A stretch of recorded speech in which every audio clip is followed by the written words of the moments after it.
Motherhood has been one of the most beautiful, challenging, humbling experiences of my life. But along the way, there definitely has been some moments, realizations, and habits that have completely shifted how I show up as a mom and as a woman. If you are new here, hi, my name is MarissaLaNell. On this channel, we talk about all things life. I talk a lot about motherhood because I am in this new era.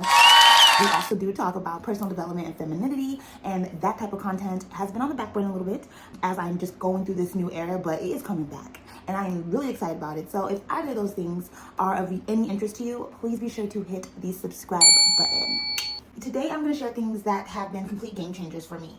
Things that have helped me stop surviving motherhood and actually start embracing it. So let's talk about it. Okay, so the first thing that has been a complete game changer for me and has helped me embrace my motherhood journey is the mindset shift. Shifting my mindset from comparison to confidence. This has been one of the biggest shifts for me, just letting go of comparison. As we know, social media is extremely influential, okay? And there was a point that I had to actually stop scrolling, just absorbing all of this mom content. I'm not saying that I don't absorb it. I also give a lot of mom content as well. So I'm not saying that I do not absorb it, but there was a point in my life that I had to actually stop scrolling for a while because it was making me feel like a horrible mom, and making me feel like a less than mom or like inadequate, making me feel like I wasn't doing enough as a mom, making me feel like my daughter was behind the 8 ball. There were literally babies out here at 4 months freaking sleep trained. There were babies at like 5 months freaking crawling and damn near walking. There are babies out here that are fully grilled up, right? Have all these teeth in their mouth at 7 months and are eating like full cooked meals. But I had to realize that my version of motherhood is enough and that my baby is advancing at her proper speed. Is she sleep trained?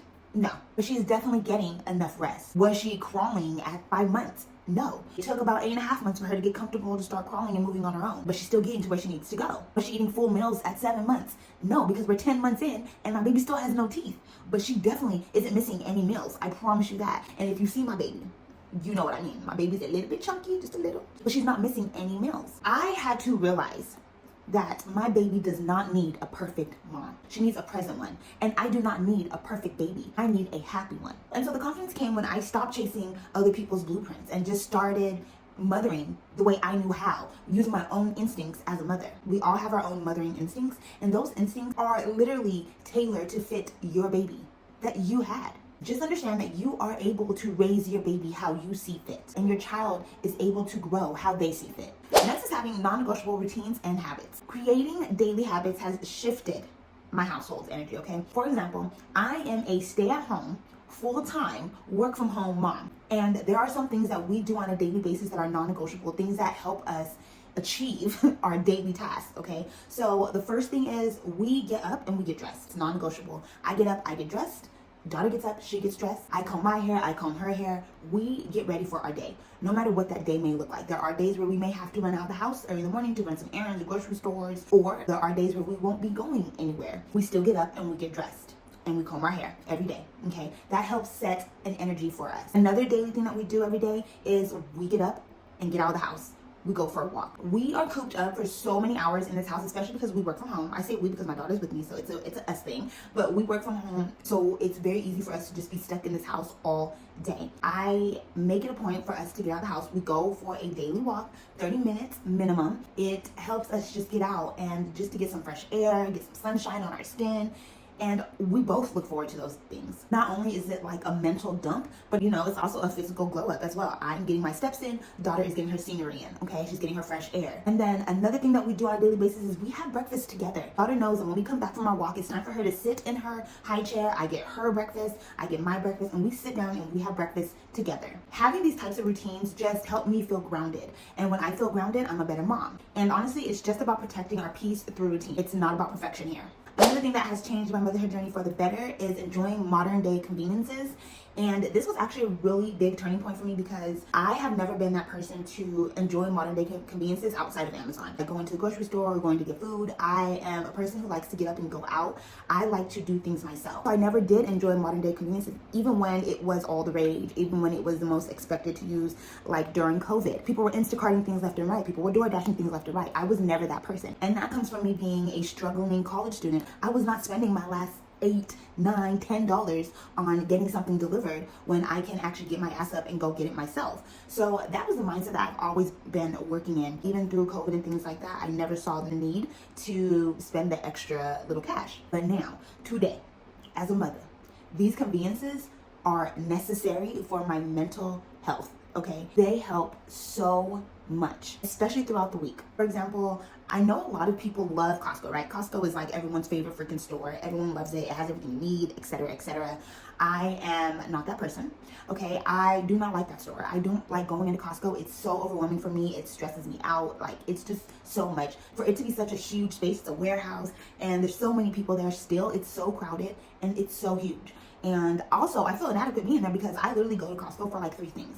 And so I'm walking out with like 3 things, and everyone next to me has carts full of stuff. Now, my family is not in a space yet to where we necessarily need to buy things in bulk. Like, honestly, I buy 3 things, right? I buy paper towel, toilet paper, and detergent. That's it. Instead of me going into the store stressing myself out for those 3 things, I'm gonna have that stuff Instacarted. DoorDash. I've been working from home for some years now, so it never used to be a problem for me to work from home. If I wanted to eat out, go grab lunch real quick, grab my keys, hop in the car, go get it, come back. Now it's not that easy. Now I can't just grab my keys, hop in the car. I gotta grab my keys, grab my daughter, put her in the car seat, me hop in the car, go to the place. And I better hope it's a drive-thru, because if it's not a drive-thru, then I gotta get out myself, get her out. It's just a lot, right? So that's where DoorDash has come into play in my life. So I love modern day conveniences outside of Amazon. As a mom, I think we should all reconsider using them. There's so many modern day conveniences nowadays, even for moms. Like, there are toy subscriptions, right? I personally do not indulge in toy subscriptions just yet. I know a lot of moms who do. They love it. It's easy for them. You don't gotta think about, the next toys, because we are in a stage where we are doing our toy rotations to keep these kids entertained. So yes, like every month you're getting new toys. You don't have to think about it. It just comes front door. Your kids are excited to open up the packages, etc., etc. I'm not there yet. I still enjoy picking out my daughter's toys. I still enjoy getting Amazon packages, and so does she. So we're okay right now. But there are conveniences like that that are available for us to use. So I highly suggest that people should use them. Next is support systems. Find your tribe. Finding my mom tribe was huge, if not the biggest game changer in my motherhood journey. Now, understand that your mom tribe does not have to be a full group of girls with like 15, 20 girls or whatever the case is. It can literally just be 1 or 2 people. Honestly, that's literally all you need. But I highly suggest finding your mom tribe. Join local mom groups, okay? I have met some amazing women through local mom groups, and now we do park dates, lunch dates, beach dates, stroller walk dates. Like, we do a lot. We do mommy's night out dates. Like, we do a lot together. There is nothing like finding someone who is in the same era as you. In these mom groups, I mean, there's mom groups with kids of all different ages, right? But a lot of times in these mom groups, there are going to be moms who have children your age. Because what I found as when you are a new mom, you are looking for your community. Okay, so joining mom groups, a lot of times other moms in your same exact era are going to be joining these mom groups as well. For example, the moms that I have met, all of our kids are literally around the same age. Within like a 3-month span, it just happens that way, and it's amazing. So like, we have like birthday parties coming up for our kids, like month. Like, it's just like a domino effect. So it's actually really great. Now, if you are somebody who does not see a mommy group in your area or anything like that, start your own mommy group. Okay, guarantee you there are women out there in your same space that are looking for the same type of community. Start your own mommy group, okay? I joined a mommy group, and then I started my own mommy group, a space where women could come and connect and meet each other, and then hopefully, build friendships amongst each other, not just with me, but amongst each other, and to go out and to enjoy this new experience together. Definitely hang out with your friends at least once a week.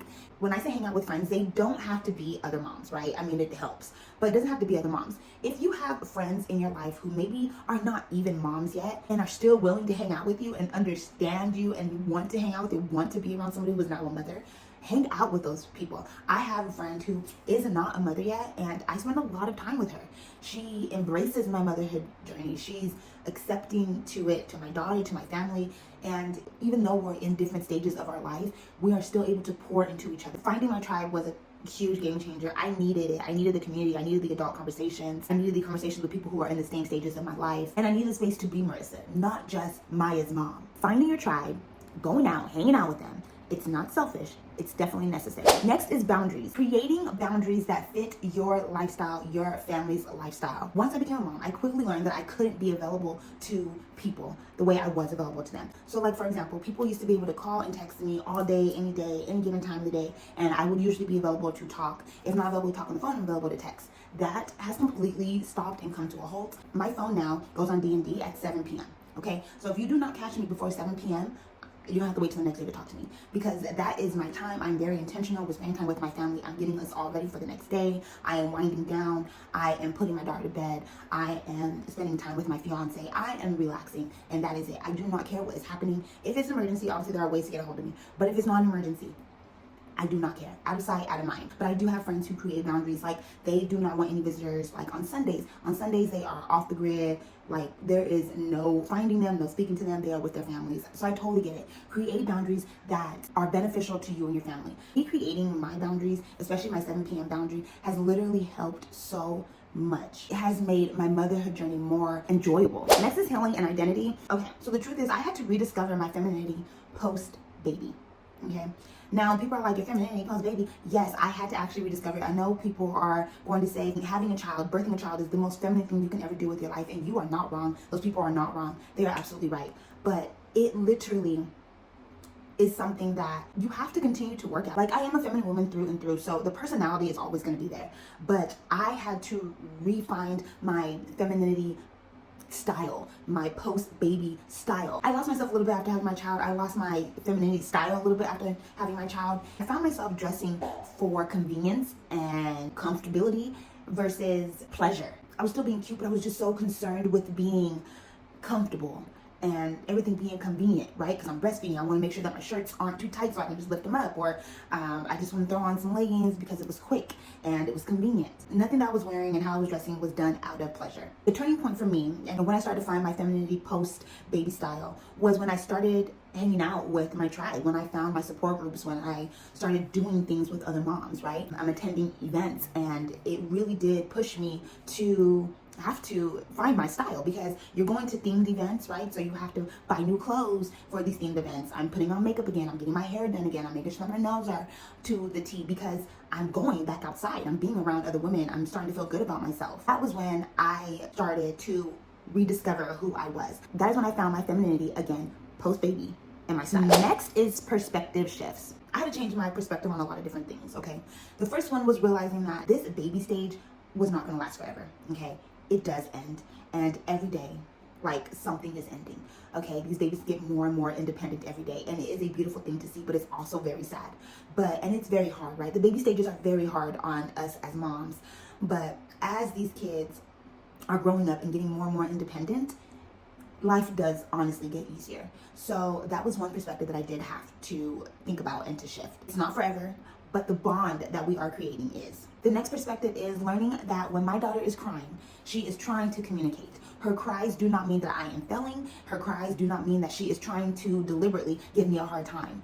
They mean that she's trying to communicate something with me. It means that she's having a hard time, not trying to give me a hard time, but she's having a hard time. I am her safe space. That perspective alone has taught me a lot of patience. The last perspective that I changed is just slowing down and just embracing and enjoying life just like my daughter does. My daughter literally enjoys life day by day, moment by moment. The damn trees blowing, the birds chirping, the planes flying. She is so content day to day, in and out. And somewhere along this motherhood journey, I started doing the same thing. I started to notice life again. I started to live life again. As a society, we are so adamant about rushing and getting things done and getting through the days instead of living through the days. My daughter has taught me presence. She's taught me how to be in the present, not just living through life, but embracing it.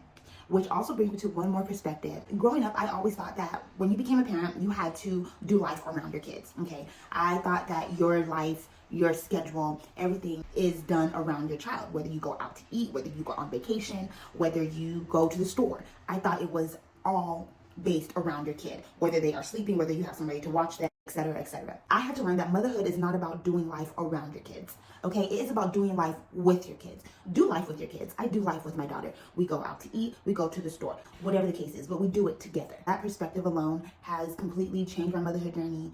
I believe that it is the one perspective that has helped me embrace it and not struggle through it. So these are the things that have changed my motherhood journey. Not a parenting book, not the perfect registry. Things like mindset shifts, support systems, and just honestly slowing down and just enjoying where I am at. Your journey won't look like mine, but hopefully something that I said actually does resonate with you. If you're in a tough season, or if you are just trying to figure out, just know that you are not alone. You don't have to do this journey alone. I am here. Other moms are here. Sound off below in the comments and tell us what, if anything, has changed your motherhood journey so far. We would love to hear. I would love to hear. I know others would love to hear it as well.